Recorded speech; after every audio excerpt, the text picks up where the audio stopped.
আপনি জীবনে বরকত চান, অথচ ফজর পড়েন না। আপনি সারাদিন সুস্থতা, প্রশান্তি আর মনে শান্তি চান, অথচ সেই শান্তির মূল দরজা ফজরের নামাজ, সেখানে আপনাকে পাওয়া যায় না।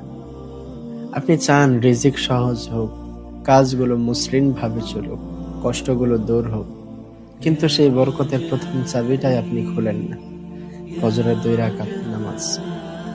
ফজর হলো সেই আলো যা মানুষের ভাগ্যেও আলো এনে দেয়।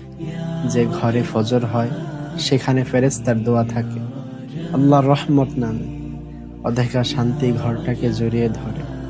তাই একবার নিজেকে জিজ্ঞেস করুন, যে বরকতের জন্য, যে শান্তির জন্য আপনি দোয়া করেন, প্রত্যাশা করেন, কষ্ট করেন, সেটার দরজা আপনি নিজেই কি বন্ধ করে রাখছেন না?